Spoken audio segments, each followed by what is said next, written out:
on the air with the House Speaker telling Colombia's president gotta go at the university that's been at the heart of what are now global pro-Palestinian protests at college campuses, a movement that tonight is spreading. Late today, arrests and state troopers on the ground in Texas, clashes in California. We're live across it all. We're also live with breaking news in Arizona tonight. The state taking one step closer to undoing its near-total abortion ban, that controversial law that dates back to the Civil War era that even some Republicans had a problem with. We'll explain the next steps. Then, in tonight's original, why some folks in Flint, Michigan are still drinking bottled water a decade after learning lead tainted their tap. Why they say this Flint water crisis is far from over, even 10 years later. Plus, new backlash online against Victoria Beckham and her new Mango clothing line. What the company is saying tonight about why the fits only fit a size 10 or smaller. And what some see as a sliver of justice for one of the best college football players ever. Why Reggie Bush is getting his Heisman back later in the show. Hey, I'm Hallie, and late tonight, the focus of these pro-Palestinian protests on college campuses turning south to UT Austin down in Texas. Our team's been watching things heat up in just the last little bit. You see some of it here. Take a look.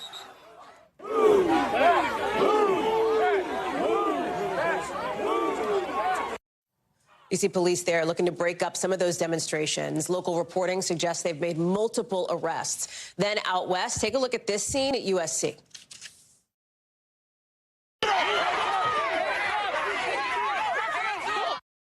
You can see people getting fired up. At one point, that officer appears to push a protester down as he's trying to move through the crowd. Campus security says late tonight they are closing the school's gates. They're requiring students to show IDs before coming in.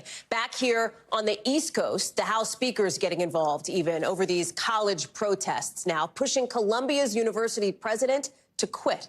Listen. I am here today joining my colleagues and calling on President Shafiq to resign if she cannot immediately bring order to this chaos.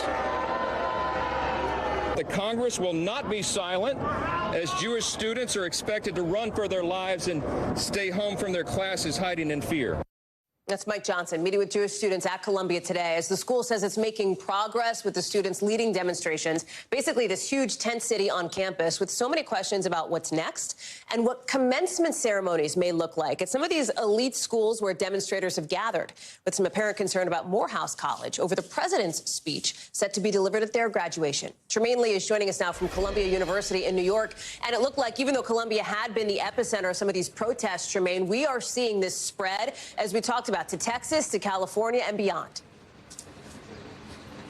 That's right, Hallie. As we've seen, these protests tend to go in waves in terms of the sheer numbers, but also the sheer intensity as folks on either side are hunkering down. Now, here at Columbia University, things have been relatively cool, partly because the school has locked down the campus, so you're not seeing a flow of folks from the campus into the street and vice versa. And so far right now, it's kind of cool, but as things get later and more folks come out, things have tended to intensify a bit, Hallie.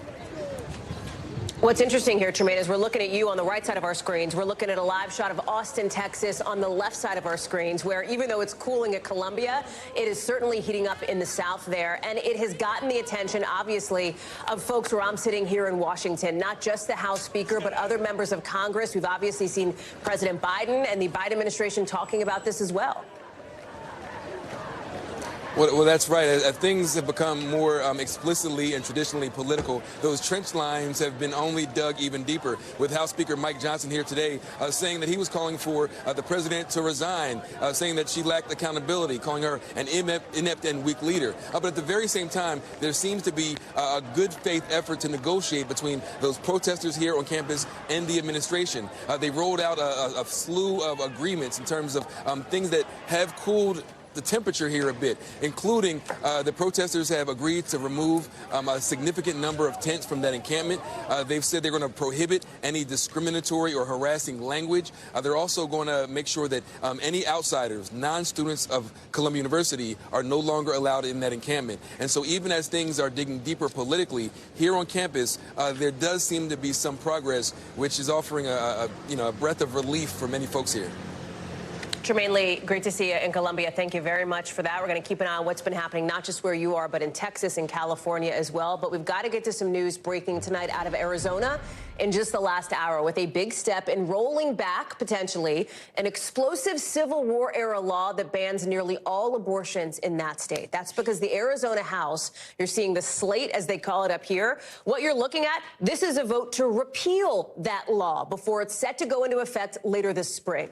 That's after a controversial state court ruling cleared the way for that 1864 law, a law that even some Republicans very quickly moved to distance themselves from. So that has happened there in Arizona, as back here in Washington, abortion access is in the spotlight at the Supreme Court. You are looking at some of the demonstrations today with justices sounding kind of skeptical about a case in front of them involving Idaho's abortion ban. Now, the court basically has to answer the question, should a federal law guaranteeing emergency care for patients override the state law that bans abortions in nearly all cases, except for rape, incest, or to protect the life of the mother? That is what is facing the justices as this legal fight really raises the political stakes come November, when abortion access will literally be on the ballot in as many as 11 states. It will figuratively be on the ballot in all states, of course, with the presidential election coming up in just about 6 months. We've got it covered coast to coast. Yamiche Alcindor is outside the Supreme Court. But I want to start with Dana Griffin on the latest from Arizona.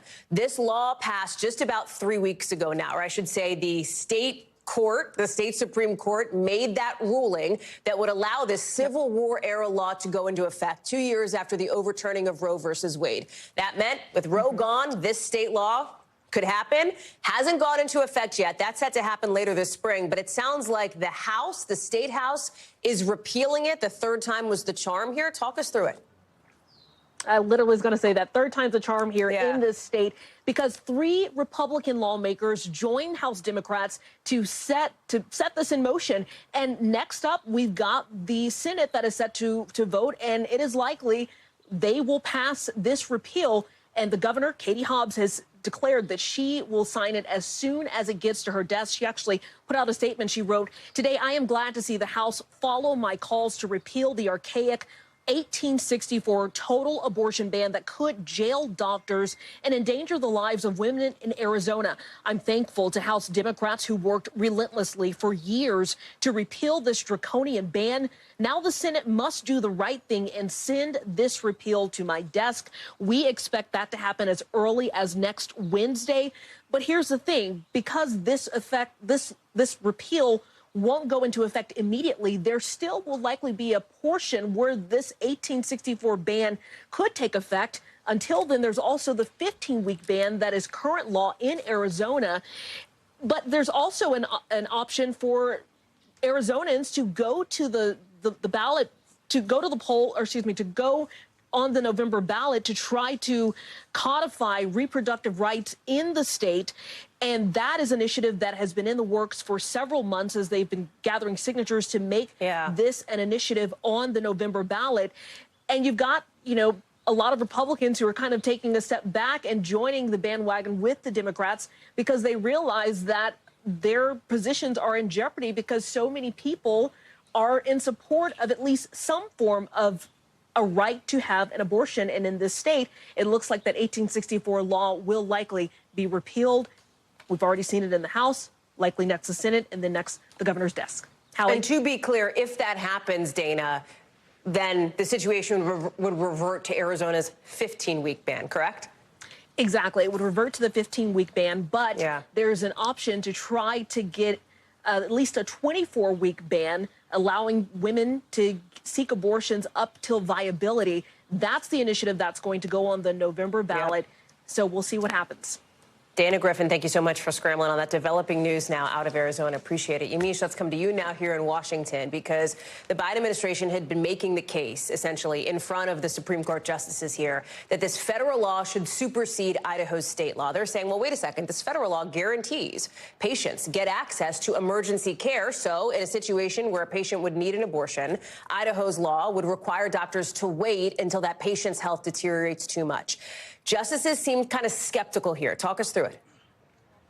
That's right. The court seemed deeply divided on this issue, though it's, of course, hard to predict what the 6-3 conservative majority court that overturned Roe v. Wade will ultimately do. That being said, there were these interesting moments because the big issue here was this daylight between a health risk versus a death risk. And we heard Justice Sotomayor question specifically the Idaho lawyer saying particularly, well, what if a woman was about to lose her organs, or what if a woman was about to lose her kidneys and was sort of nearing being very, very sick, but not yet on death's door? What would that mean? Amy Coney Barrett, interestingly, the conservative justice, of course, followed up on that question. Take a listen to that moment. When Justice Sotomayor is asking you, would this be covered or not? And it was my understanding that the legislature's witnesses said that these would be covered. Yeah, and those doctors said if they were exercising their medical judgment, they could, in good faith, determine that life-saving care was necessary. What if the prosecutor thought, well, I don't think any good faith doctor could draw that conclusion, I'm going to put on my expert? And that, Your Honor, is the nature of prosecutorial discretion, and it may result in a case.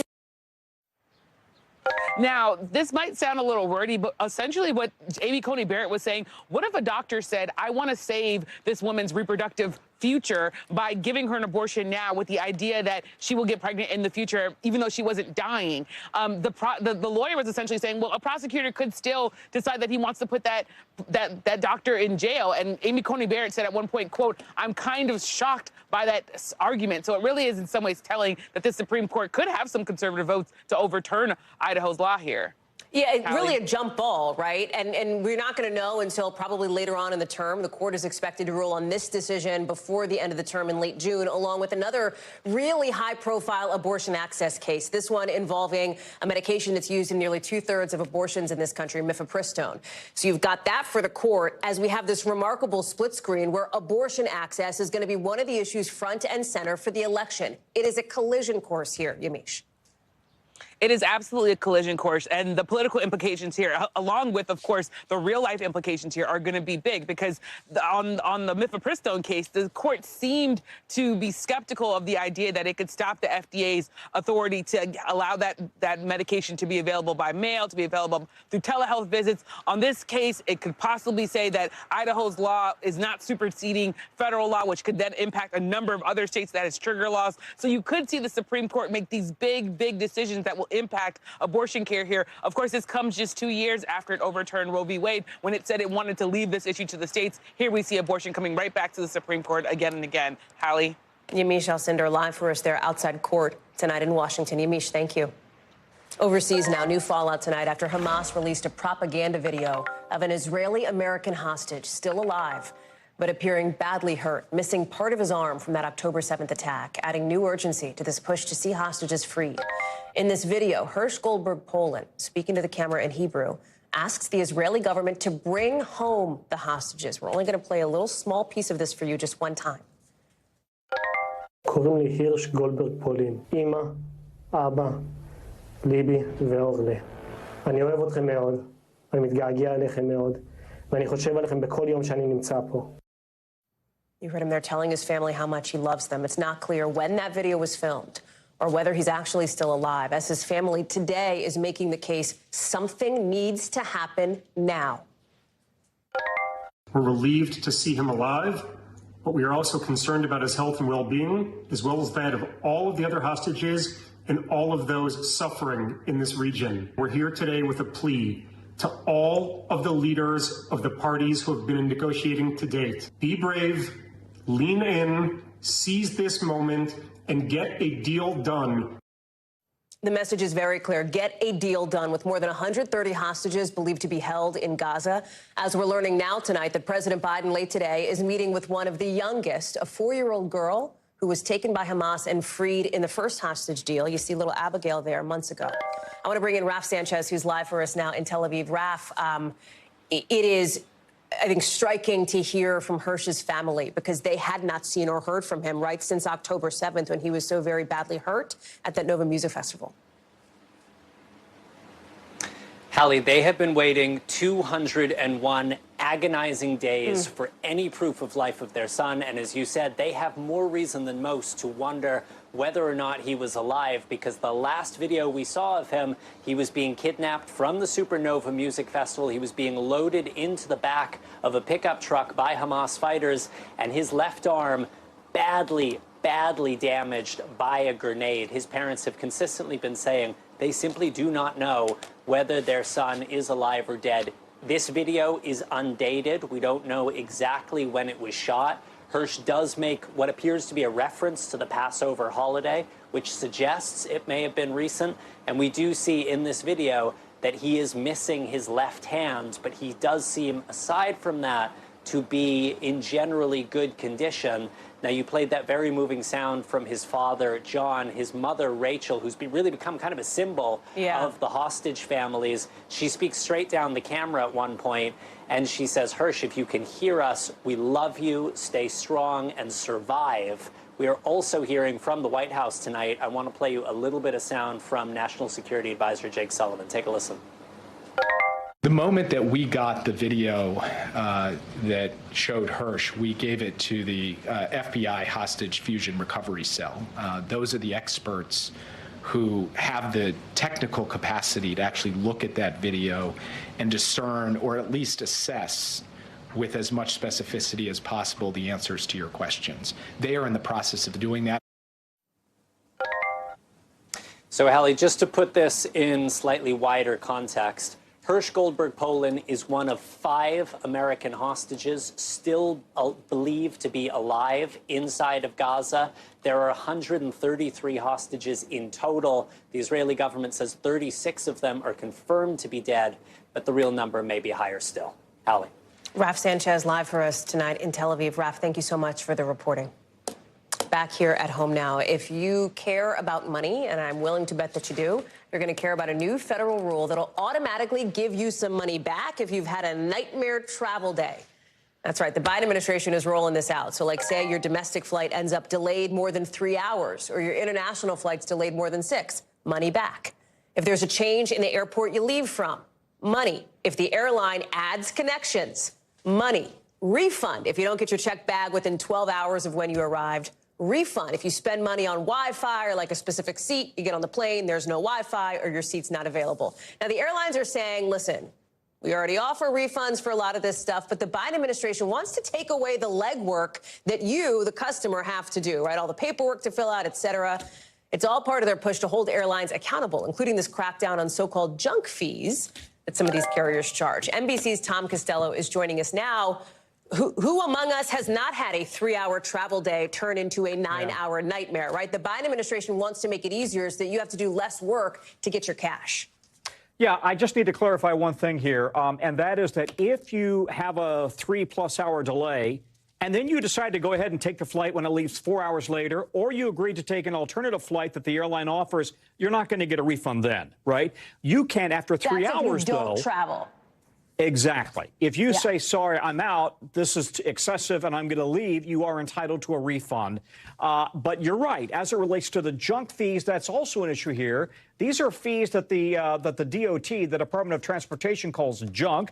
The airlines would disagree with that characterization. Here's what we're talking about. Essentially, the DOT is saying that the airlines need to be upfront with how much they're charging you to check your bags, how much to bring a carry-on on board, how much to change your reservation. And, oh, by the way, you cannot offer airlines, you cannot offer a promotional discount airline ticket that sounds too good to be true because you're not wrapping in the mandatory fees that all of these tickets require. They expect, the Biden administration expects this will save, as you saw there, about $500,000 for consumers a year. These junk fees, getting rid of them, about $500,000 a year.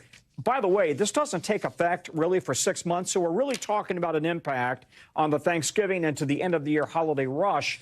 But clearly, this is something that the airlines don't like. Take a look at what they've said to us in a statement. The airlines have come out and said airlines are committed and have been committed to providing the highest quality of service, they say, which includes clarity regarding prices and fees and ticket transparency. So this is all, as we alluded to, part of like a bigger, when you look at it from 30,000 feet, Tom, part of a bigger push by the Biden administration against so-called junk fees. They've tried to go after these, like not just for flying, but from, you know, banks and credit cards, hotels, places that sell tickets to different events, cable TV, et cetera. This isn't even the end of it, right? If all it took were some new rules, like if all it took was this, why did we not get there sooner? And what's next, right? Making it easier for folks to sit together? That's exactly right. I mean, the Biden administration really wants to allow families to sit together without paying an extra fee. Listen to this. Only 4 airlines right now, only 4 will have guaranteed that you won't be charged more as a parent to make sure that all of your kids are sitting together, which would seem to be a no-brainer. That's the next thing the Biden administration wants to go after. By the way, I wanted to listen to a quick soundbite from the Secretary of Transportation, Pete Buttigieg, about all of these junk fees. Too often, the things that we hear about aren't just irritating inconveniences. They are significant harms and, more importantly, violations of passengers' rights. When it comes to things like a refund for a cancellation, technically that was supposed to be the case the whole time. It's just it wasn't actually happening in practice. So that is why they're all changing these rules. By the way, to learn what your rights are and how you can get money back, go to flightrights.gov, flightrights.gov. There's a dashboard that spells it all out. Fortunately for me, I don't have to go to the dashboard. I can just walk into your office, Tom Costello, and ask you directly. Thank you. That's true. Okay, Appreciate come by it. anytime. Thank you. Okay. Thank you for that breakdown. I'm sure we'll talk again soon. Appreciate it. Elsewhere here in Washington, if you have eyeballs or ear holes, you've probably seen or heard the headline, TikTok on the clock. And yes, cliche but true, TikTok is actually technically on the countdown clock. Now, the President Biden has signed into law this big piece of legislation that gives TikTok's owners basically 9 months to sell off the app or face a ban. Now, the president, as he's signing this thing, isn't commenting specifically on the TikTok aspect of it, but he does say this is a really important step for the U.S. to help its allies, considering that this bill, or now law, includes tens of billions of dollars in aid to Ukraine and Israel. It's going to make America safer. It's going to make the world safer. And it continues America's leadership in the world, and everyone knows it. Gives vital support to America's partners. I want to bring in Brian Chung, who is joining us now. So fine, we've talked about the foreign aid funding piece of this. Where this really is going to see the rubber meet the road is on the TikTok piece of this, right? Because now you have it. It is passed. It is a law. It is legislation that has been months in the making. And TikTok will not let this go without a fight. It looks like there is going to be a court battle after the congressional fight, right? Yeah, well, I mean, let's just talk about exactly where we stand in terms of whether or not this app is going to be banned or removed from your phone. It's not going to happen anytime soon, and the reason why is that the legislation that the president signed today would give the Chinese parent company ByteDance 9 months to divest TikTok. Now, if they can sell it, then there's no problem. The company will go on completely uninterrupted. But if it can't sell it by that January 2025 date, well, then the president would either offer it a 3-month extension if there is signs of a potential sale, or it would then face a ban. So the real point of all of this is to get ByteDance to sell TikTok, to which the TikTok CEO, Shou Chew, said in a statement today probably isn't likely. Take a listen. Make no mistake, this is a ban. Rest assured, we aren't going anywhere. We are confident, and we will keep fighting for your rights in the courts.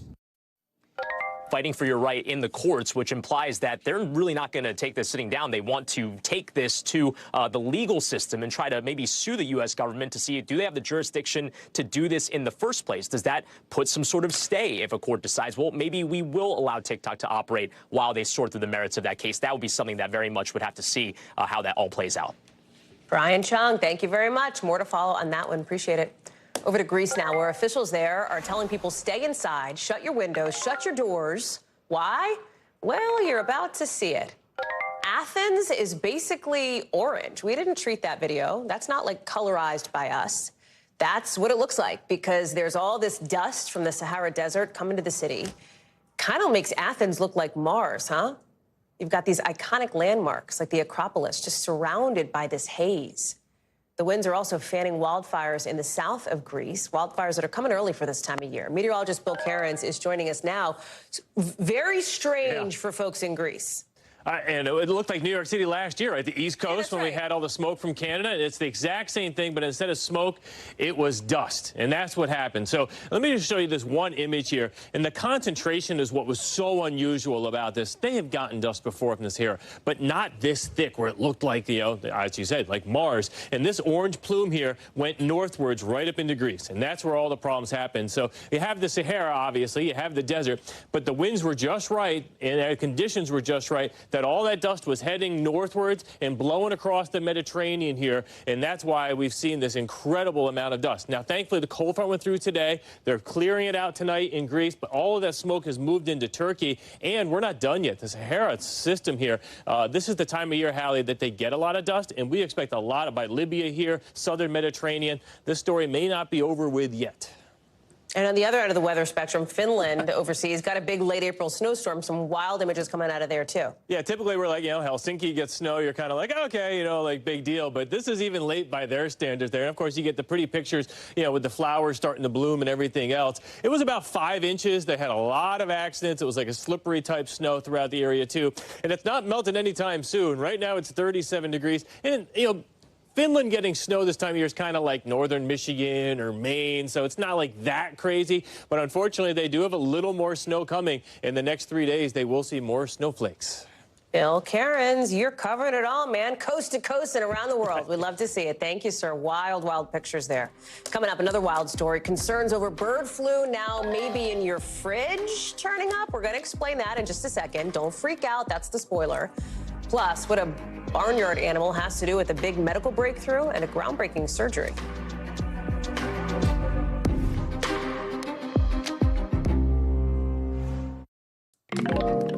The new sugar rules coming to schools all across the country. We'll break that down into 5 things in a second. But first, some concern tonight about bird flu, with U.S. agriculture officials announcing that cattle moving between states have to be tested for the virus, dairy cattle specifically.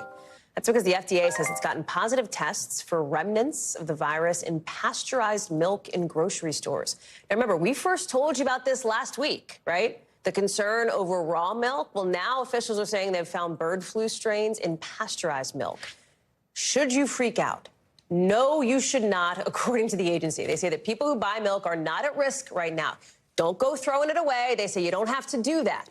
Scientists are doing more tests to see if they find any live virus particles, because that's what could really put the big risk in front of folks. Again, not there yet. Dr. Vin Gupta is joining us now. So if it's not the live virus, what has been found in pasteurized milk, and what is the level of, you know, semi-concern that people should have?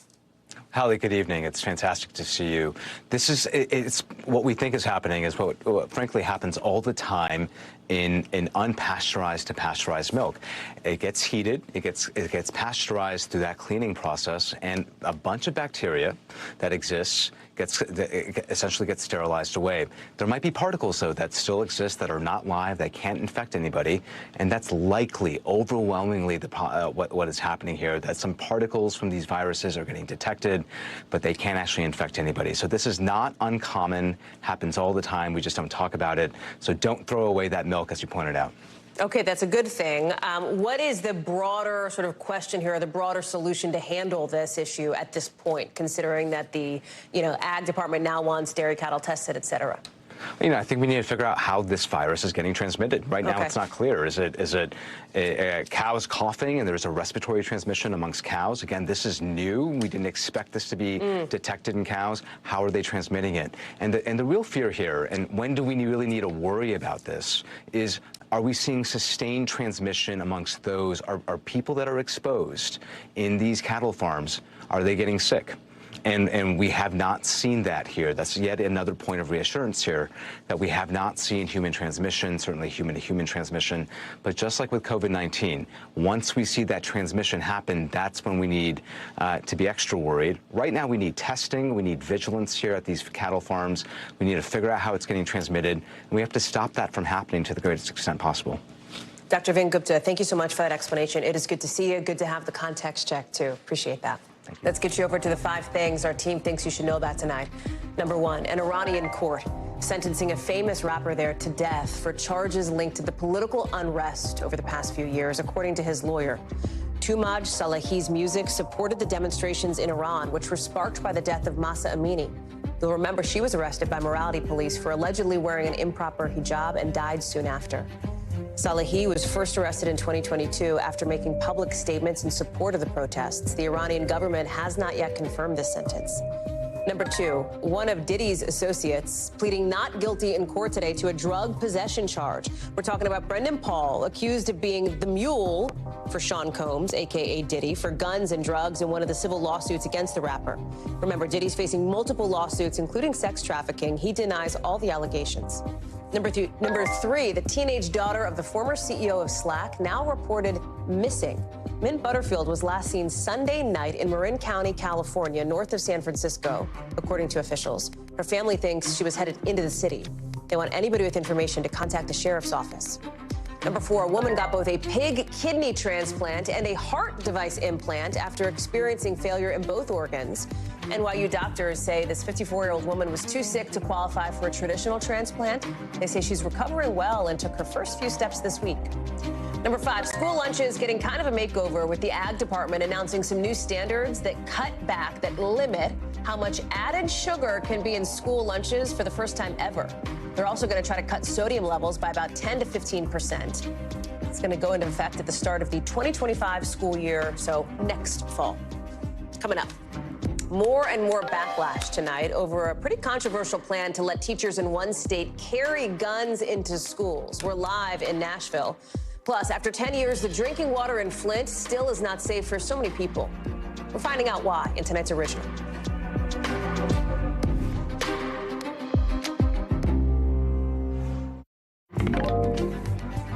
Police in one part of South Carolina trying to calm folks down because they keep complaining about a weird noise. We'll explain later in the local. But first to Tennessee, a new reaction tonight from one lawmaker opposed to something his colleagues have passed, letting teachers carry guns in school. Listen. We need laws that rein in the terror of gun violence, not laws that put more guns in our classrooms. We should be taking guns off our street, out of our community. Instead, they said we're going to put more guns in schools, which is something that no teacher, not one teacher in my district has asked me about this. That's Congressman Justin Jones, one of 3 state lawmakers who was expelled from the Tennessee House a year ago for leading a gun reform protest on the chamber floor. Do you remember that? It was big news at the time. It happened just a few days after a mass shooting at a school in Nashville, where 3 students and 3 adults, you see them here, were killed. Now, a year later, this bill that lets teachers take guns to school sits on the governor's desk, waiting to be signed. It is already controversial. Remember, we brought you these protests live after the bill was passed last night. That was on this show. I want to bring in Kathy Park for more. She has made her way to Nashville. Talk about some of the fallout and reaction today, Kathy, as we look ahead to this. It is all but certain that the governor will sign this into law, and then what? Hallie, that's right. Well, this time yesterday, you saw those pictures. There were a lot of protests. There was outrage among teachers, parents, students, up in arms about the final vote. Today, a much different story. It's a bit subdued, no protest, but doesn't mean there isn't action happening behind the scenes. Really, the conversation is just beginning, especially among school districts, as to what happens next. They're waiting for the governor to sign this bill. It's unclear when that will be, but they're beginning those initial conversations. Eventually, they will fold in opinions from the school board. But we heard from school districts like Metro Nashville Public Schools, and essentially not much will be changing. They said in part, we have a strong relationship with the Metro Nashville Police Department and agree that it is safest for only approved active duty law enforcement officers to carry weapons on campus. This has been our consistent practice at MNPS, and we have no intention of changing it. Moving on to Memphis, the superintendent there said, since arriving in Memphis, I've met with hundreds of educators who have asked for more books, improved technology, and better pay. No one has asked to bring a weapon to school to improve the learning environment. But Hallie, it will be interesting to see what will happen in rural communities, these rural school districts, because initially supporters of the bill said it was the intent to target these communities because those school districts don't necessarily have those school resource officers that they can lean on in case there is some sort of emergency. So that's step one. But meanwhile, you saw Representative Justin Jones there. He said that there will be a mobilization this weekend. Several people are going to be marching to the governor's mansion on Saturday, hoping that he will veto this bill. Justin Jones said he will be there. Here's why. Take a listen. Gun violence has been something that has defined my generation. You know, doing active shooting drills in school. Like, no student should have to live this way. It's unacceptable. My message to Governor Lee is that we need you to be a voice of moral conscience right now. My Republican colleagues have failed. And Hallie, it's worth noting that Tennessee is not the only state with a bill like this. According to the Giffords Law Center, roughly half of U.S. states have similar measures in place where teachers can carry a concealed weapon on campus. Hallie? Kathy Park live for us there in Nashville. Kathy, thank you. NBC News covers hundreds of other stories every day. And because it can be tough to read or watch or listen to them all, our bureau teams have done it for you. This is what they tell us is going down in their regions in a segment we call The Local. Out of our Southern Bureau, a Florida man says somebody stole his car with his mother's ashes inside. The thief then returned just the ashes to his mailbox the next day. The victim says he customized the car to commemorate his mom and kept some of her remains in the cup holder. Police are still looking for the car itself. Out of our Northeast Bureau, a Dunkin' franchise in Rhode Island is back open today after a driver smashed a car through the front of the store. Police say the driver meant to put it in reverse, but did the opposite instead. Fortunately, you see that there? Fortunately, nobody was hurt. And out of our Southern Bureau, police in one South Carolina county are trying to calm people down after they got a bunch of calls about, loud noises. You know what the issue was? Cicadas coming out of the ground after more than a decade, making their mating noise. Scientists say it can sometimes be louder than a jet engine. So tonight's original now with in-depth reporting on a topic we've been watching. And tonight, it has somehow been 10 years since the water crisis in Flint, Michigan. When it was discovered the city's drinking water was contaminated with lead and possibly Legionella bacteria. People there say it still has not been totally fixed, with some folks only drinking bottled water even now, even a decade later, even as the city points to repairs and the president calls drinking water safety a national priority. We sent Maggie Vespa back there to ask the question, a decade later, why isn't Flint fixed? In an infamous crisis that put the safety of America's tap water under a microscope, it was the iconic shot.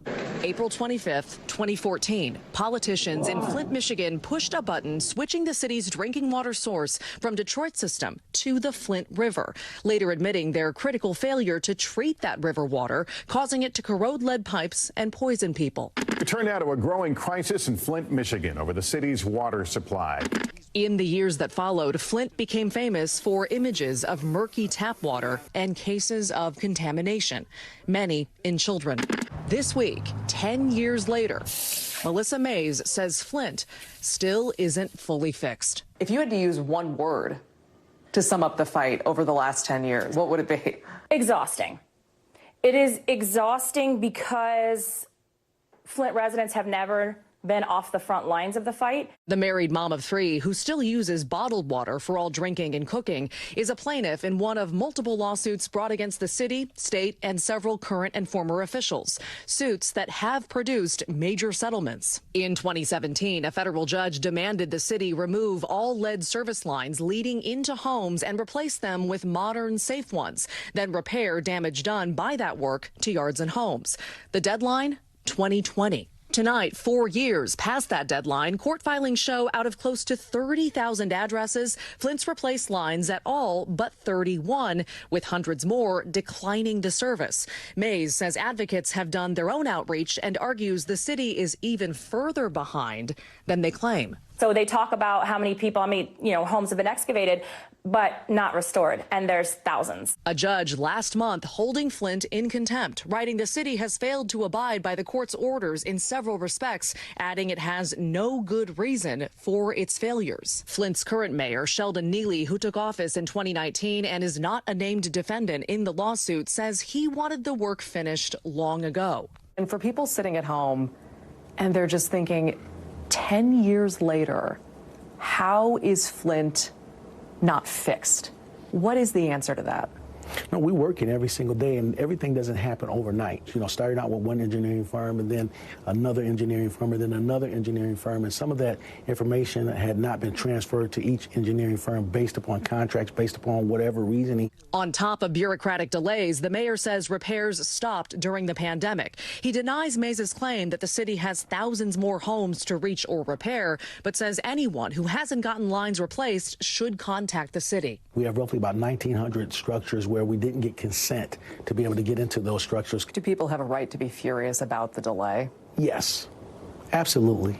The mayor, meanwhile, championing the $146 million in infrastructure upgrades to treat the city's water, which now comes from Lake Huron. We're also replacing poisonous lead pipes that go into 10 million homes in America, 400,000 school and child care centers. In Flint's wake, drinking water has become a national priority, with President Biden's infrastructure law setting aside $15 billion toward lead pipe replacement nationwide. Meanwhile, Melissa Mays says the untreated water also corroded their homes' pipes, which the government is not paying to replace. She says many residents don't trust their tap. Yeah, and it's clear it looks fine. Yeah, and the problem is that we don't know what's in this because lead and other dangerous contaminants and neurotoxins have no color, taste, or odor. As for her kids, all three, including 19-year-old Cole, have permanent health problems like compromised immune systems, as well as damaged kidneys and growth plates. Flint is not getting fixed. You know, 2016, everybody stood up for us and fought for Flint. We need that again, because without that external pressure, it's going to be another 10 years, and then another, and another, and it's terrifying. Maggie Vespa is back from that reporting trip and joining us now. Maggie, thank you for bringing us that story. I have a question for you on one part of this, which is that $500 million settlement, right? Money from these lawsuits, basically, that this money that's supposed to help people in Flint. Have they actually seen any of it yet?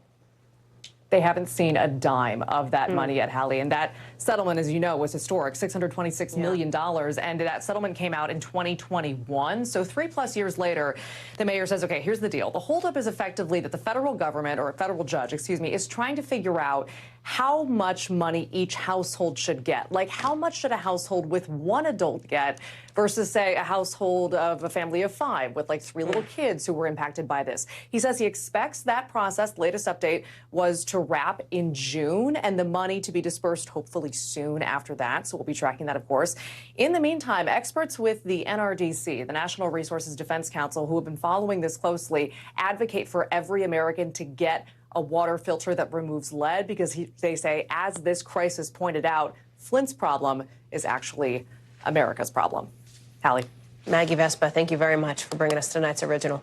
Still to come, some new backlash for Victoria Beckham, and what size and inclusivity has to do with it as her new clothing line's out. That's in a sec.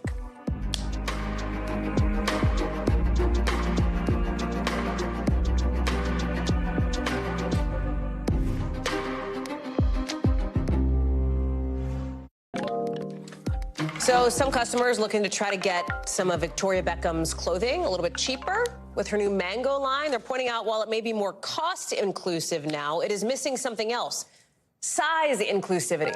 That's because Beckham's new line that launched at Mango only goes up to a U.S. size large, basically a size 10. That's not going to work for like a whole lot of women, because bodies come in all different sizes, and a lot of those sizes are bigger than the number 10. The average waist size for women in the U.S., the UK, where Beckham's from, and Spain, where Mango's based, correlates to at least a U.S. size 12, so like extra large or bigger. Now you've got Mango's comments flooded. People being like, why did you make a collection that only goes to a size 8? Why no plus sizes? Why is the size range so limited? I want to bring in Maura Barrett, who's got more on this. The Victoria Beckham collection from Mango has less inclusive sizing than like Mango's regular clothing line itself, right? Like, it's not a new thing that all of women's bodies aren't underneath a size 8. Or 10. Right, and that's the thing, exactly. That's the thing that's like really confusing when you look at this at face value, beside the fact that the days in which we pretended that all women were rail thin and skinny and had no curves, like that's just not a thing anymore. And the fact is the brands that have actually leaned into body positivity, having more sizes, have gotten a lot of success from that. It shouldn't come as a surprise when you appeal to a larger audience, you get more customers. And that's kind of what we've seen in that vein. And so it's confusing to see this kind kind of come up in this day and age. And the thing is we reached out to Mango to kind of ask about this. I do want to highlight first the sizes that you're seeing on your screen right now. Mango typically offers a really wide range of sizes 1 to 22 up to a 4XL. And so we reached out to Mango to ask about this. They did not respond directly to us as a news entity, but they did respond to some of the people that are kind of going off in the comments on Instagram. One of them, they wrote back to one of them saying, "We're sorry to hear your dissatisfaction regarding the availability of the sizes in our Victoria Beckham and Mango collection. We take this opportunity to inform you that we're working to add a wider range of sizes in our next collection." So not anything in the works, it seems, when it comes to the Victoria Beckham, but for potentially other future celebrity collaborations, Hallie. Did Victoria Beckham say anything about this? So she hasn't responded either, but she did kind of hint at it in an interview earlier with a magazine, with Women's Wear Daily earlier this month. And she said that the behind the scenes, her aim in working with Mango was to speak to a, quote, wider audience in a way that feels relevant to my brand and retains my aesthetic and DNA. But because we love fact-checking, exactly, here at NBC News, when you look at her brand, she offers a wider range of sizes. Not that much wider. She offers a range from 0 to 12 for her typical Victoria Beckham brand. And so she seems to be wanting to speak more towards the inclusivity when it comes to the price, right? Because it is a price cut. It's still pretty expensive, but a blazer at Victoria Beckham runs you about $1,100, whereas if you get it at Mango now, it's closer to $320. And so all around, it's really looking like this inclusivity approach is really inclusivity with an asterisk, if you can afford it and if you can fit into it, because they're not giving you any wiggle room on that. Maura Barrett, thank you very much for that. Still to come here on the show, a Heisman winner gets his trophy back. We'll explain.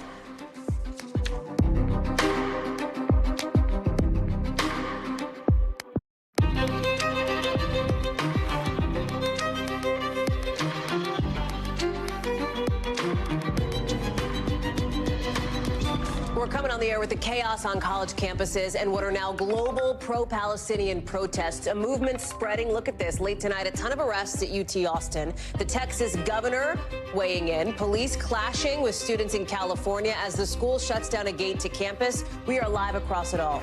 We're also live with breaking news in Arizona tonight as the state takes one step closer to undoing its near total abortion ban. That controversial law dating back to the Civil War era that even some Republicans had a problem with. We'll explain what's next. That new urgency tonight after Hamas released a video showing an Israeli-American hostage, how his family and the White House are responding. Plus, the new bird flu fears with the FDA saying it is in milk, not raw milk, but the kind you buy at the grocery store, where they're telling you it's not time to panic at this point. Plus, check out this video. Greece kind of looking like Dune or Mars. The whole sky, well, that's black and white. Take me at my word when I tell you it's real orange in real life. We're going to get to that later on in the show. Hey there, I'm Hallie, and late tonight, the situation at some college campuses really exploding as we're coming on the air, especially down in Texas at UT Austin, where police are showing up to break up some of these pro-Palestinian demonstrations there. I want to show you now, this is a live look. We've been watching this over the course of the last hour or so. Obviously, it's a little bit shaky. It's very much in the moment, but you see that right over that person's shoulder there? Those, of course, members of law enforcement showing up. The Texas Department of Safety saying at least 20 arrests have been made so far tonight. Watch this.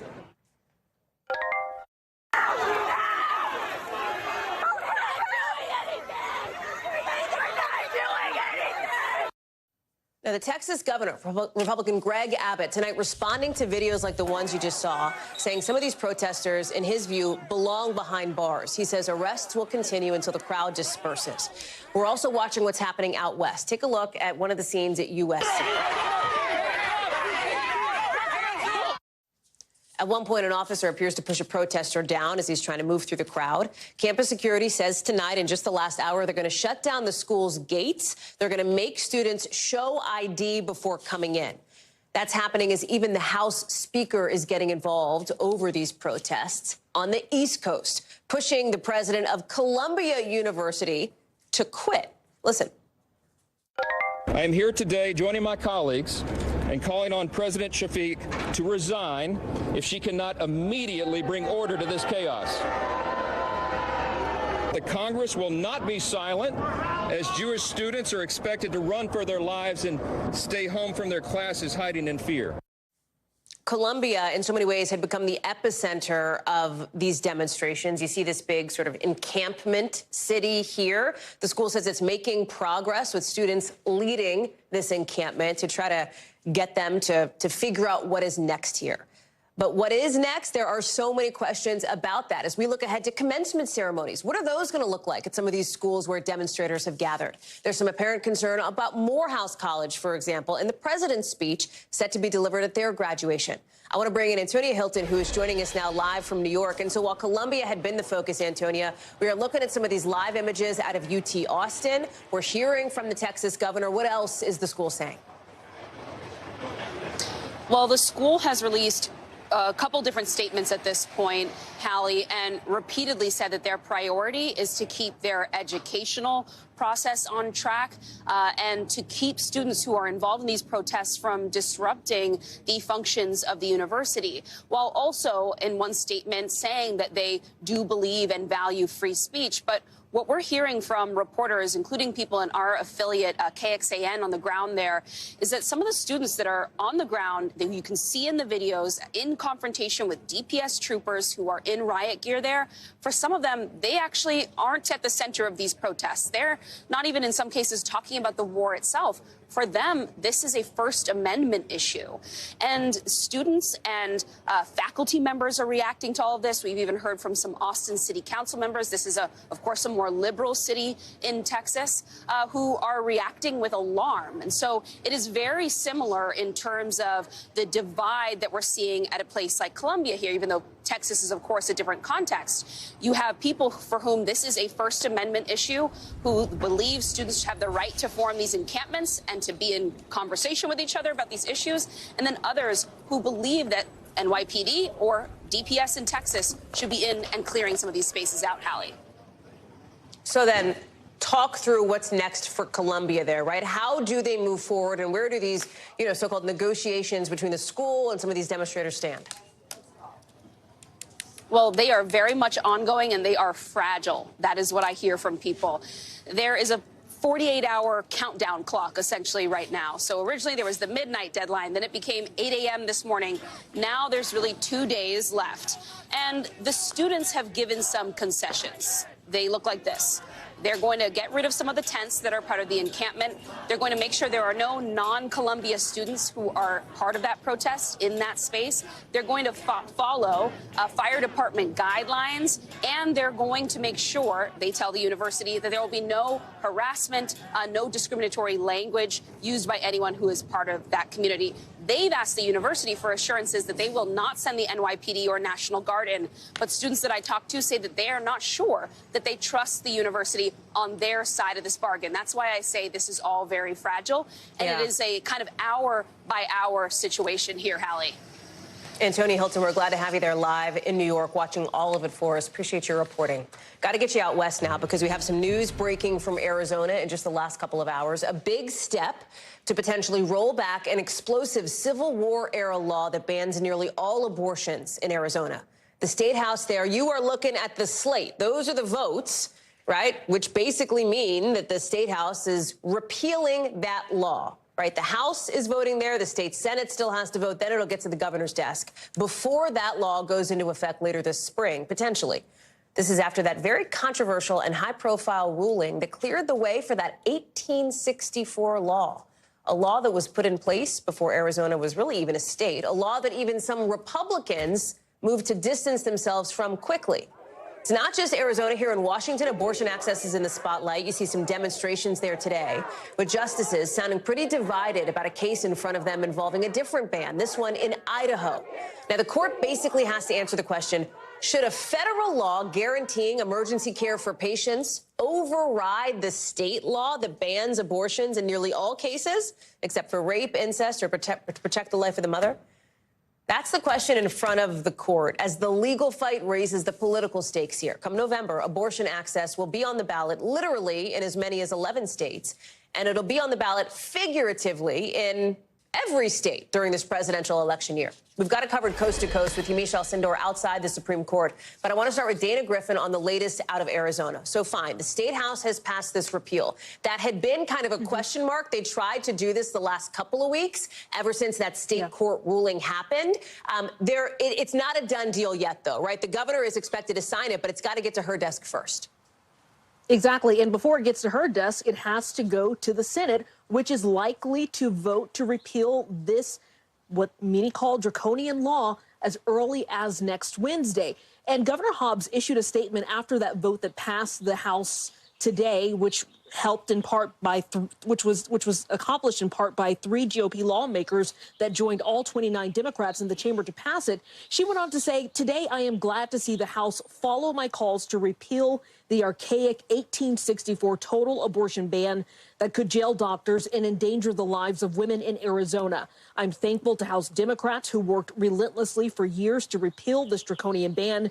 Now the Senate must do the right thing and send this repeal to my desk." Now, she went on to say, unfortunately, without an emergency clause that would allow the repeal to take effect immediately, we may still be looking at a period of time when this 1864 law could potentially take effect. Now, the Attorney General's office has already said that they will not prosecute any doctors who perform abortions if this law were to take effect. And there's an initiative likely to be on the November ballot that will codify reproductive rights up to 24 weeks in this state if voters approve it. And we already know that some 80% are estimated to support some form of abortion in the state of Arizona.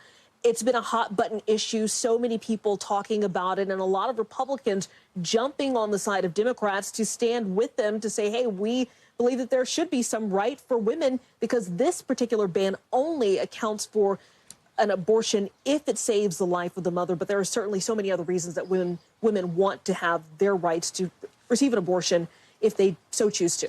Hallie? Dana Griffin, thank you very much. I want to get to Yamiche Alcindor outside the court here in Washington now. Biden administration had been making the case, essentially, in front of the Supreme Court justices here, that this federal law should supersede Idaho's state law. They're saying, well, wait a second, this federal law guarantees patients get access to emergency care. So in a situation where a patient would need an abortion, Idaho's law would require doctors to wait until that patient's health deteriorates too much.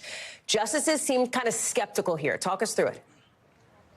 That's right. The court seemed deeply divided on this issue, though it's, of course, hard to predict what the 6-3 conservative majority court that overturned Roe v. Wade will ultimately do. That being said, there were these interesting moments, because the big issue here was this daylight between a health risk versus a death risk. And we heard Justice Sotomayor question specifically the Idaho lawyer saying particularly, well, what if a woman was about to lose her organs, or what if a woman was about to lose her kidneys and was sort of nearing being very, very sick, but not yet on death's door? What would that mean? Amy Coney Barrett, interestingly, the conservative justice, of course, followed up on that question. Take a listen to that moment. When Justice Sotomayor is asking you, would this be covered or not? And it was my understanding that the legislature's witnesses said that these would be covered. Yeah, and those doctors said if they were exercising their medical judgment, they could, in good faith, determine that life-saving care was necessary. And what if the prosecutor thought, well, I don't think any good faith doctor could draw that conclusion, I'm going to put on my expert? And that, Your Honor, is the nature of prosecutorial discretion, and it may result in a case. Now, this might sound a little wordy, but essentially what Amy Coney Barrett was saying, what if a doctor said, I want to save this woman's reproductive future by giving her an abortion now with the idea that she will get pregnant in the future, even though she wasn't dying? The lawyer was essentially saying, well, a prosecutor could still decide that he wants to put that doctor in jail. And Amy Coney Barrett said at one point, quote, I'm kind of shocked by that argument. So it really is in some ways telling that the Supreme Court could have some conservative votes to overturn Idaho's law here. Yeah, it's really a jump ball, right? And we're not going to know until probably later on in the term. The court is expected to rule on this decision before the end of the term in late June, along with another really high-profile abortion access case, this one involving a medication that's used in nearly 2/3 of abortions in this country, mifepristone. So you've got that for the court, as we have this remarkable split screen where abortion access is going to be one of the issues front and center for the election. It is a collision course here, Yamiche. It is absolutely a collision course, and the political implications here, along with, of course, the real-life implications here, are going to be big because on the mifepristone case, the court seemed to be skeptical of the idea that it could stop the FDA's authority to allow that medication to be available by mail, to be available through telehealth visits. On this case, it could possibly say that Idaho's law is not superseding federal law, which could then impact a number of other states that has trigger laws. So you could see the Supreme Court make these big decisions that will impact abortion care here. Of course, this comes just 2 years after it overturned Roe v. Wade when it said it wanted to leave this issue to the states. Here we see abortion coming right back to the Supreme Court again and again. Hallie? Yamiche Alcindor live for us there outside court tonight in Washington. Yamiche, thank you. Overseas now, a new fallout tonight after Hamas released a propaganda video of an Israeli-American hostage still alive, but missing part of his arm from that October 7th attack. All of it adding new urgency to the push to see hostages freed. In this video, Hirsch Goldberg Polin is speaking to the camera in Hebrew. He asks the Israeli government to bring home the hostages. We're only going to play a few seconds of this video for you just this one time. Here it is. קוראים לי הירש גולדברג פולין. אמא, אבא, ליבי ואורלי. אני אוהב אתכם מאוד, אני מתגעגע אליכם מאוד, ואני חושב עליכם בכל יום שאני נמצא פה. It is not clear when this video was filmed or whether Hirsch Goldberg Polin is actually still alive with his family. Today, responding to this, making the case, something's got to happen now. We're relieved to see him alive, but we are also concerned about his health and well-being, as well as that of all of the other hostages and all of those suffering in this region. We're here today with a plea to all of the leaders of the parties who have been negotiating to date. Be brave, lean in, seize this moment, and get a deal done. More than 130 hostages are believed to be held in Gaza as the spotlight intensifies on the push to get them released. And late today, we're learning President Biden has met with one of the youngest today, the 4-year-old girl, little Abigail. You see her there, taken by Hamas and freed in the first deal months ago. Raf Sanchez is joining us now from Tel Aviv. Raf, it is, I think, striking to hear from Hirsch's family because they had not seen or heard from him right since October 7th when he was so very badly hurt at that Nova Music Festival. Hallie, they have been waiting 201 agonizing days for any proof of life of their son. And as you said, they have more reason than most to wonder whether or not he was alive, because the last video we saw of him, he was being kidnapped from the Supernova Music Festival. He was being loaded into the back of a pickup truck by Hamas fighters, and his left arm badly damaged by a grenade. His parents have consistently been saying they simply do not know whether their son is alive or dead. This video is undated. We don't know exactly when it was shot. Hirsch does make what appears to be a reference to the Passover holiday, which suggests it may have been recent. And we do see in this video that he is missing his left hand, but he does seem, aside from that, to be in generally good condition.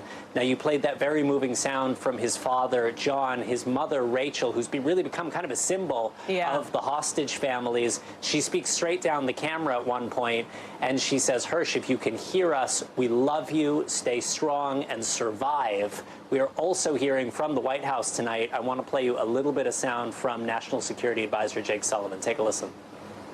The moment that we got the video that showed Hirsch, we gave it to the FBI Hostage Fusion Recovery Cell. Those are the experts who have the technical capacity to actually look at that video and discern, or at least assess with as much specificity as possible, the answers to your questions. So, Hallie, just to put this in slightly wider context, Hirsch Goldberg Polin is one of 5 American hostages still believed to be alive inside of Gaza. There are 133 hostages in total. The Israeli government says 36 of them are confirmed to be dead, but the real number may be higher still. Hallie. Raf Sanchez live for us tonight in Tel Aviv. Raf, thank you so much for the reporting. Back here at home now, if you care about money, I'm willing to bet you sure do, then you're going to care about this new federal rule that will automatically give you some money back if you've had a nightmare of a travel day. The Biden administration is rolling this out. Like, say, if your domestic flight is delayed more than 3 hours, or an international one more than 6, you'll get a refund automatically if you don't take that super delayed flight. You'll also get money back if, like, there's a change in the departure airport and you're not okay with it, or if the airline adds the number of connections, but you wanted nonstop you originally booked.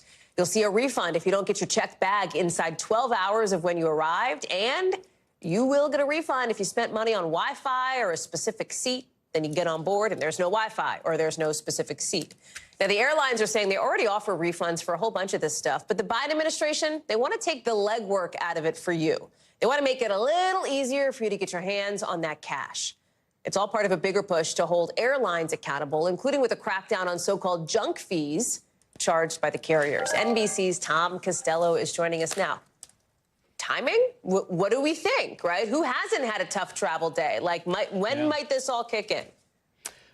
6 months is when they expect that this rule will take effect. So that really is going to be going into the Thanksgiving travel rush and then on into the end of the year holidays. Not in time for the summer rush, but it does speak to the pressure that the administration is putting on the airlines to be a lot more forward-leaning as it relates to their customer service and the passenger rights. You talked about really the junk fees that are out there that the DOT is trying to target. Here's an example of some of them right there, that the airlines must disclose upfront how much they're going to charge you to check a bag, for a carry-on, for changing a reservation, and that, oh, by the way, the airlines cannot promo a discounted fare that isn't accurate, that doesn't include all the mandatory fees that get wrapped in.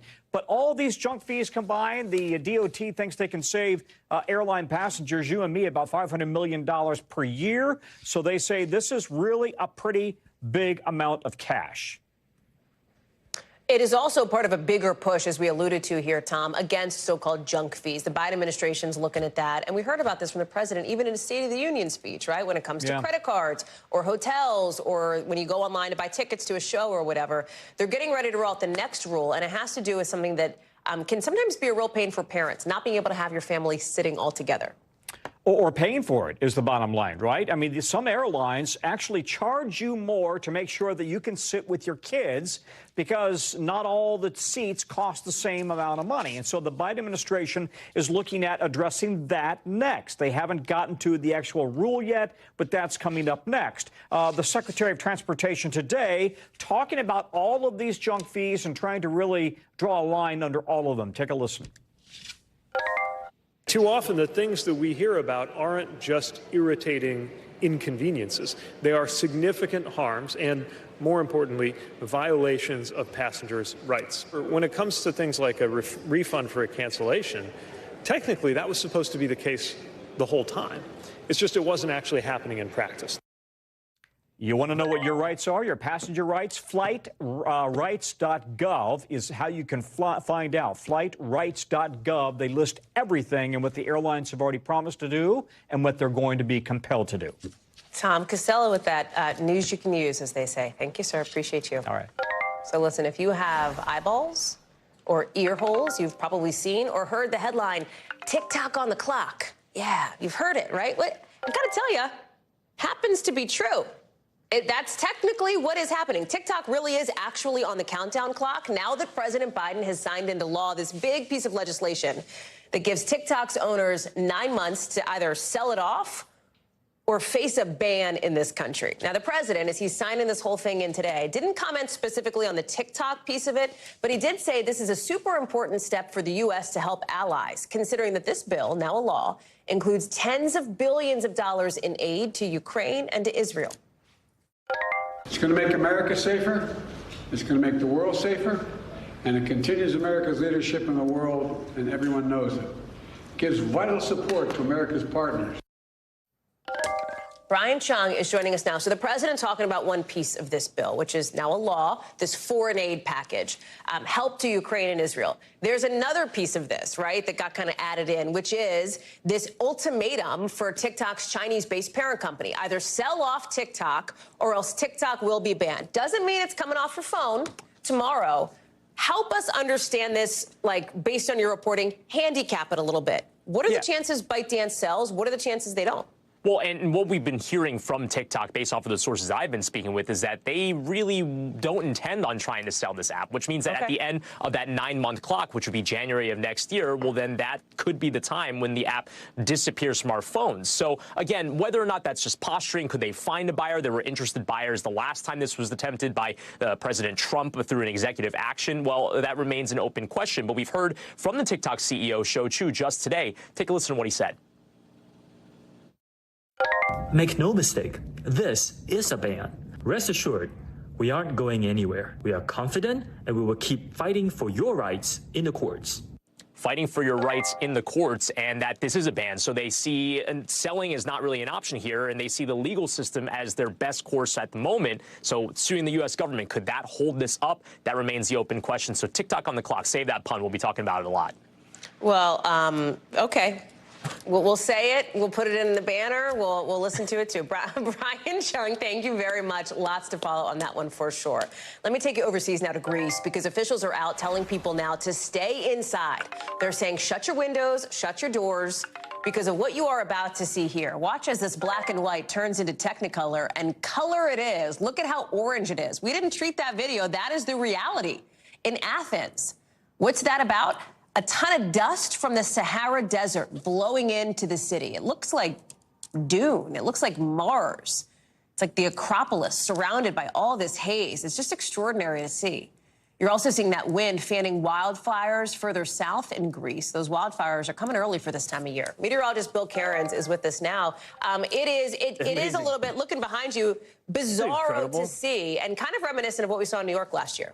Yeah, and you imagine, people make these plans for like years in advance to make their trip to Greece, and, they see the Acropolis and the Parthenon, and imagine you go and it's like this. First off, the pictures are incredible. No one's going to believe it. But also, you unfortunately have the really bad air quality, too. A lot of people had to wear masks because there's just so much sand and, grit just in the air mass that it made these pictures like this. And by the way, the reason you're seeing it all look orange is because, the sun's light is still infiltrating, but the particles get shot back out into space, the blue and the greens, and the bigger particles, like the smoke, that's why it turns orange, especially when you have, times like when we had the smoke on the East Coast, too. So that's why you get the orange for the smoke and the sand and dust particles. Let me explain a little bit why all of this, happened and what we've been doing with it. This was the concentrations. The reason it was so orange, just like with the smoke, if it's really smoky, it'll look dark orange, just like with the sand, and that came from the Sahara northwards. And, this has been a very active, every spring we get a lot of dust storms in this year. A lot of times they blow out into the Atlantic. It just so happens that a weather system picked up this dust and sand and sent it over the Mediterranean, and that's why we've been dealing with it. We actually have a forecast model that actually shows us where the sand and the dust is going to head, and a lot of it heads into Turkey in the coming days. Notice the clear skies here over Greece, but then this is all of the dust. It's still there. So the next time a storm system comes across, it'll pick it up from Libya and North Africa here and send it back, but at least for the next couple days, it is clearing out. Bill Cairns, you're right? Like, imagine you spend all that money to go for this once-in-a-lifetime trip. You had a story of a lifetime, though, but... That's exactly right? I mean, you take those pictures, those are the memories of a lifetime, too. Bill Cairns, thank you so much. Super interesting. Appreciate it. Coming up, a scary scene caught on camera in Peru. We'll show you how rescuers pulled somebody from this burning building. Plus, an infamous landmark getting removed in Chicago. An update on the beloved Rat Hole, the city's iconic landmark.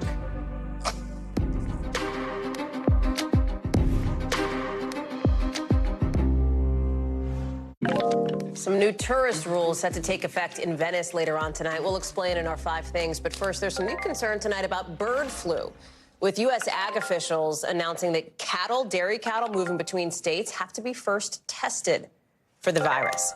That's as the FDA says it's gotten positive tests for remnants of bird flu in pasteurized milk in grocery stores.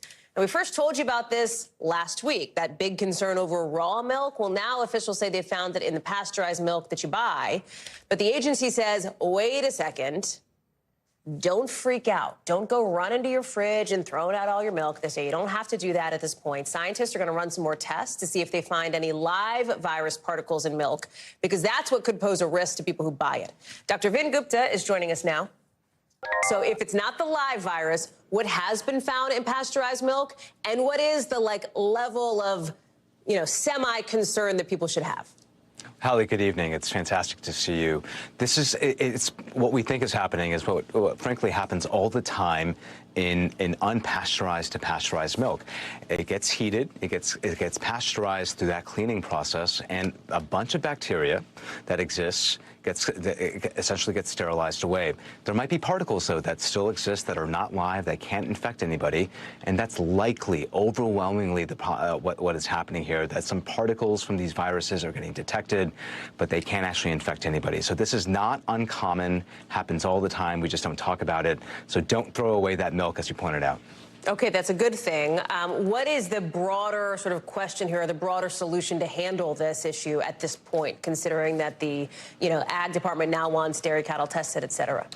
I think we need to figure out how this virus is getting transmitted. Right now, it's not clear. Is it cows coughing and there's a respiratory transmission amongst cows? Again, this is new. We didn't expect this to be detected in cows. How are they transmitting it? And the real fear here, and when do we really need to worry about this, is are we seeing sustained transmission amongst those? Are people that are exposed in these cattle farms, are they getting sick? And we have not seen that here. That's yet another point of reassurance here, that we have not seen human transmission, certainly human-to-human transmission. But just like with COVID-19, once we see that transmission happen, that's when we need to be extra worried. Right now, we need testing. We need vigilance here at these cattle farms. We need to figure out how it's getting transmitted. And we have to stop that from happening to the greatest extent possible. Dr. Vin Gupta, thank you so much for that explanation. It is good to see you. Good to have the context check, too. Appreciate that. Let's get you over to the 5 things our team thinks you should know about tonight. Number 1, New Jersey Democratic Congressman Donald Payne Jr. has died at the age of 65.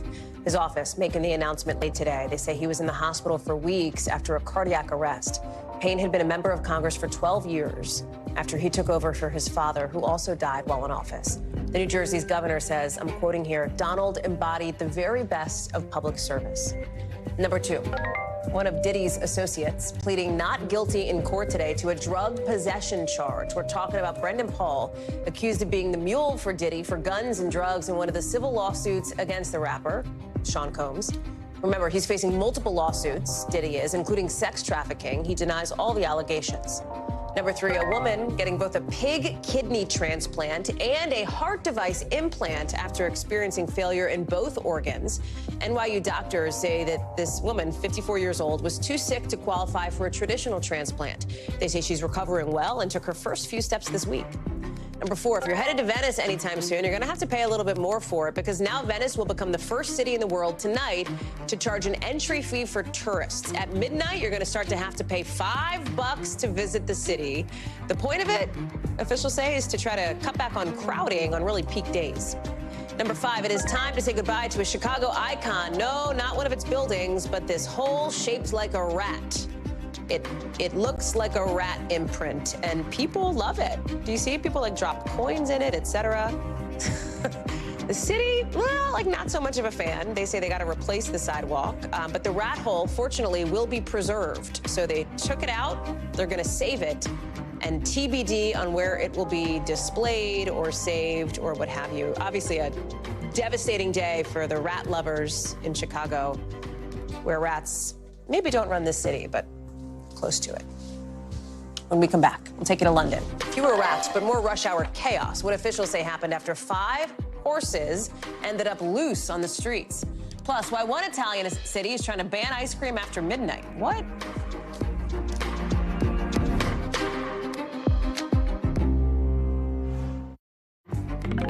So some new fallout tonight to that bill passed in Tennessee that lets teachers carry guns in school. Listen to what one lawmaker who's opposed to this has to say. We need laws that rein in the terror of gun violence, not laws that put more guns in our classrooms. We should be taking guns off our street, out of our community. Instead, they said we're going to put more guns in schools, which is something that no teacher, not one teacher in my district has asked me about this. That's Justin Jones. Remember him, one of 3 state lawmakers who were expelled from the Tennessee State House a year ago for leading a gun reform protest on the chamber floor. That was just days after a mass shooting at a school in Nashville, where 3 students and 3 adults, you see them all here, 3 little kids, were all killed at the Covenant School. Now, a year later, This bill is sitting on the governor's desk waiting to be signed that would allow more guns in schools, and it is already controversial. Remember, we brought you these protests live last night when this was all going down in Nashville. Kathy Park has made her way there. Let's bring her in now for more. Talk about some of the fallout and reaction today, Kathy, as we look ahead to this. It is all but certain that the governor will sign this into law, and then what? Hallie, that's right.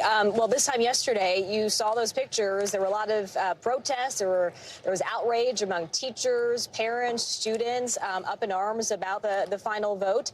Today, a much different story. It's a bit subdued, no protest, but doesn't mean there isn't action happening behind the scenes. Really, the conversation is just beginning, especially among school districts, as to what happens next. They're waiting for the governor to sign this bill. It's unclear when that will be, but they're beginning those initial conversations. Eventually, they will fold in opinions from the school board.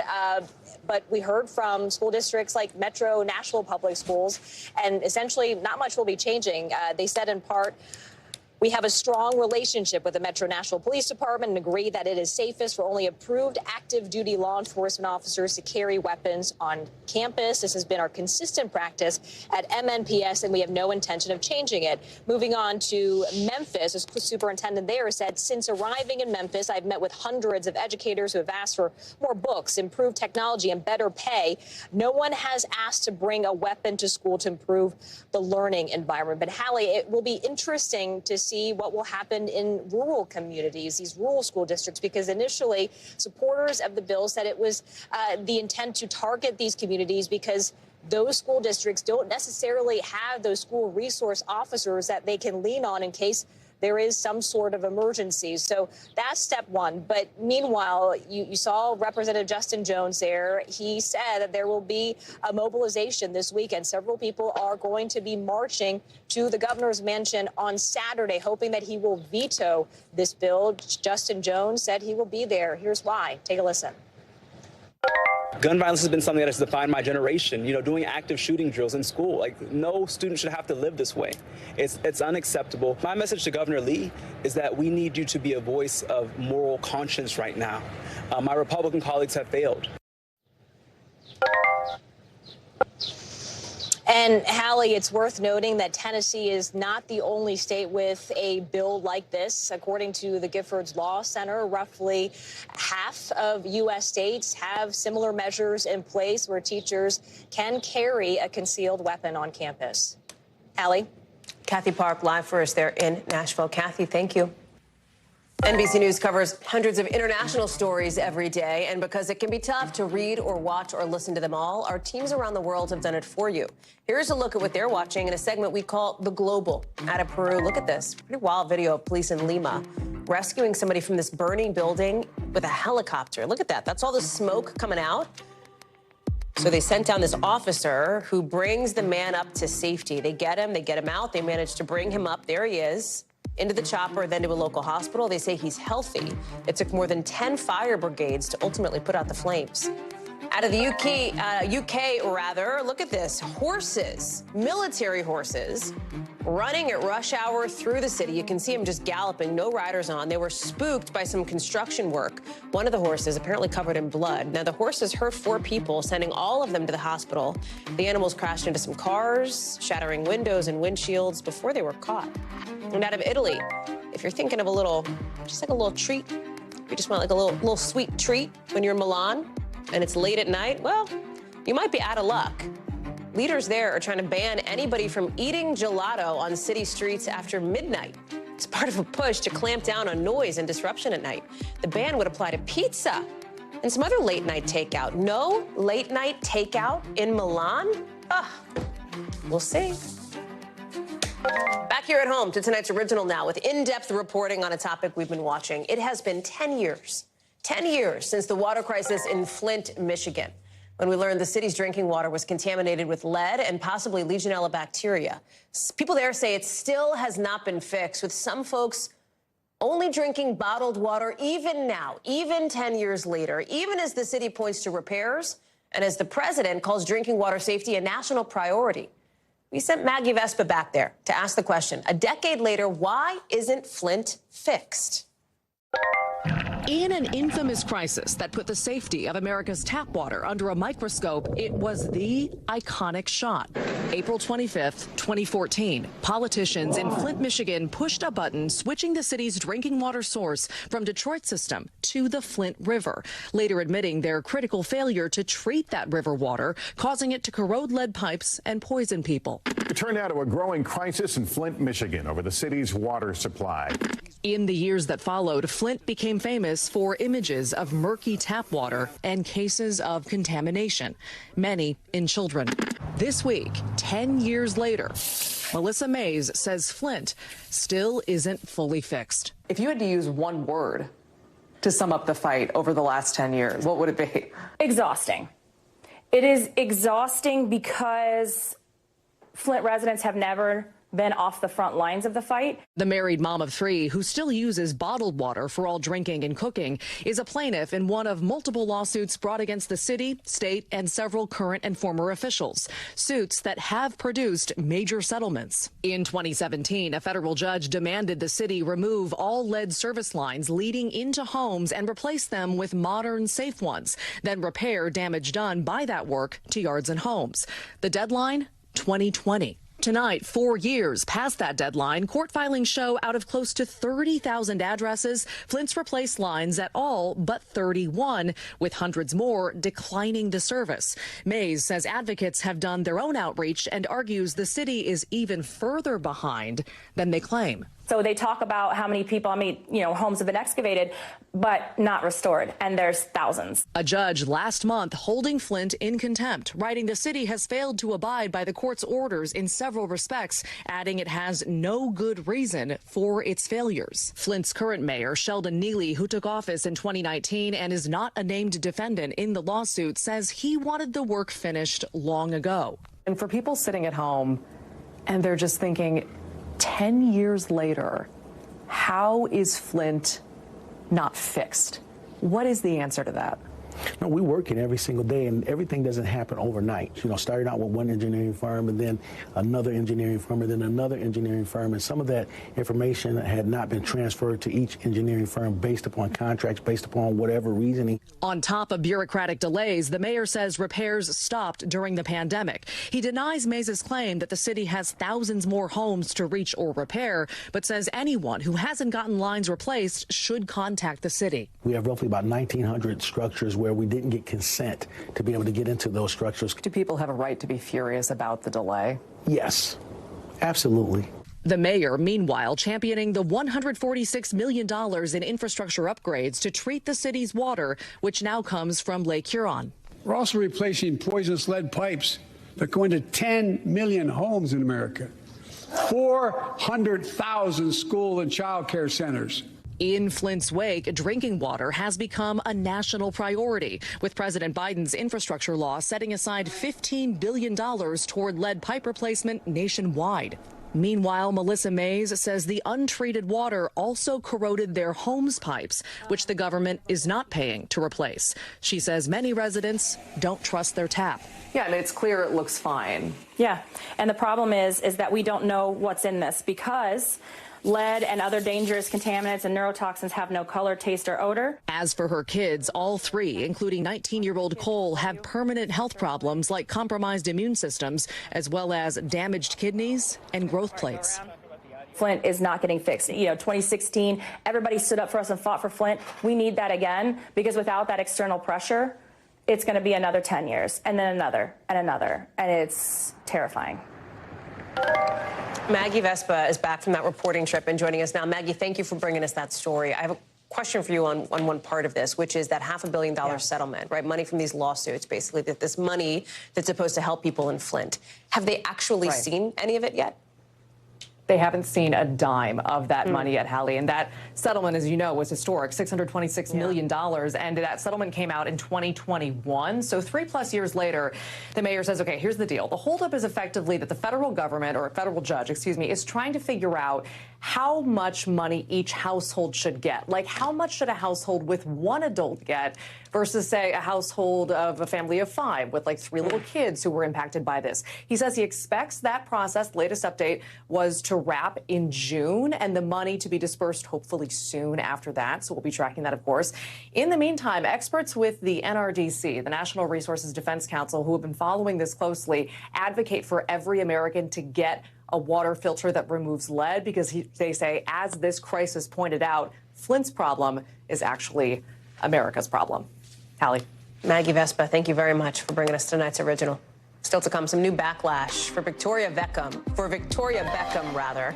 and what size and inclusivity has to do with it as her new clothing line's out. That's in a sec.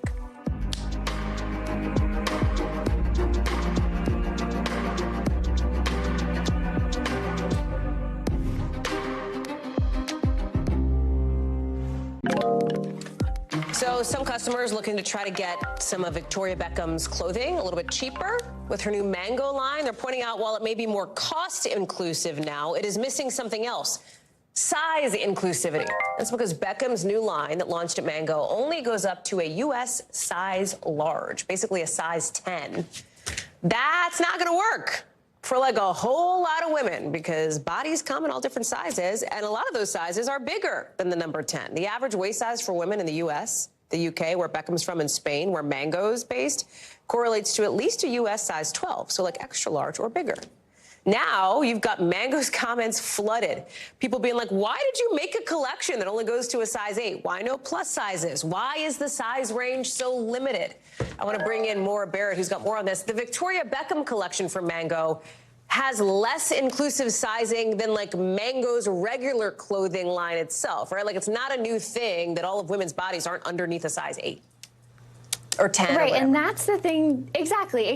That's the thing that's like really confusing when you look at this at face value, beside the fact that the days in which we pretended that all women were rail thin and skinny and had no curves, like that's just not a thing anymore. And the fact is the brands that have actually leaned into body positivity, having more sizes, have gotten a lot of success from that. It shouldn't come as a surprise when you appeal to a larger audience, you get more customers. And that's kind of what we've seen in that vein. And so it's confusing to see this kind of come up in this day and age. And the thing is we reached out to Mango to kind of ask about this. I do want to highlight first the sizes that you're seeing on your screen right now. Mango typically offers a really wide range of sizes 1 to 22 up to a 4XL. And so we reached out to Mango to ask about this. They did not respond directly to us as a news entity, but they did respond to some of the people that are kind of going off in the comments on Instagram. One of them, they wrote back to one of them saying, "We're sorry to hear your dissatisfaction regarding the availability of the sizes in our Victoria Beckham and Mango collection. We take this opportunity to inform you that we're working to add a wider range of sizes in our next collection." So not anything in the works, it seems, when it comes to the Victoria Beckham, but for potentially other future celebrity collaborations, Hallie. Did Victoria Beckham say anything about this?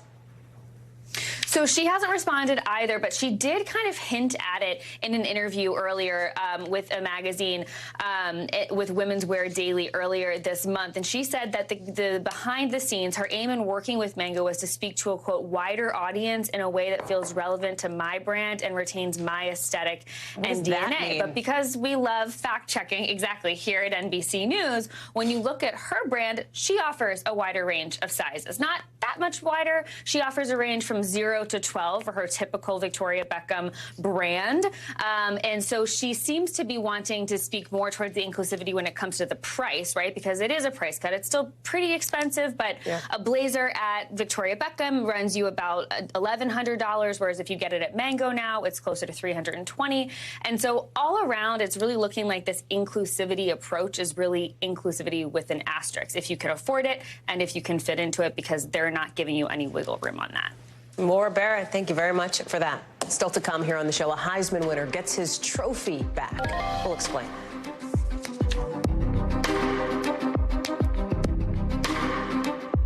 That does it for us for this hour. We've got more coverage picking up right now.